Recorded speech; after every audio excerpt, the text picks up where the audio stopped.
Alright, we're at Midway Geyser Basin. This is the most memorable one, not the most relaxing like Black Sand Basin or some of the other ones that I'm going to show you in the future. But you can see this majestic river and the bridge that crosses it. You can see all this geyser runoff and it's piping hot, just feeding into the river at a pretty high rate, although compared to the volume of the river flow it's nothing. The weather here at Yellowstone is somewhat unpredictable, but it was always sunny on all the days I've been there.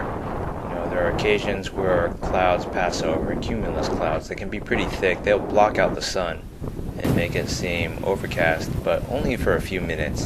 So if you're at a spot where you feel like you have to take photos or videos, but the sun is just not there, chances are if you wait a few minutes, the clouds will pass and you'll get your shot. So if you're taking a very short Yellowstone vacation trip for time or monetary reasons, that could be one of the downsides. If you have one whole cloudy day and your trip is only 3 days in Yellowstone or even less, then that could be a big problem.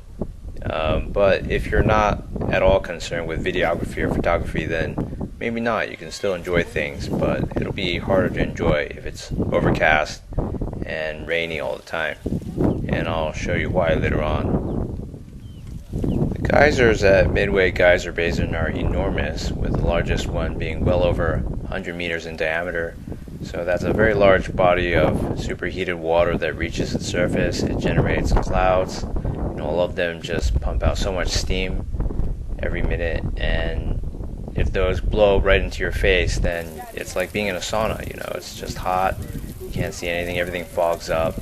But these don't have a strong sulfurous smell, so that's not too bad. There are some springs that smell really bad in that regard, kind of like rotten eggs, and they kind of burn because of the sulfuric acid content. But these are pretty wholesome, and they're a very enjoyable bunch of geysers to be around. That's why there's so many people around all the time.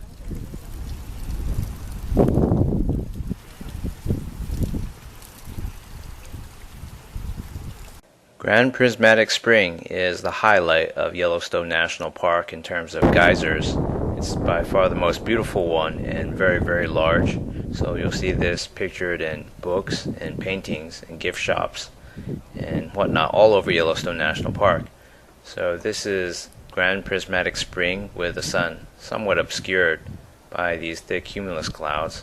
It's already very rich in color. You can see the orange and red very deeply like that, and this is with the sun coming out, so that makes a huge difference. If you're coming here at dawn or dusk, you won't get the full effect, or at nighttime you probably won't see anything. If the light's low, you'll see kind of a bluish everything. It'll look just like a mirror. It'll reflect what's in the sky at best, and that's it.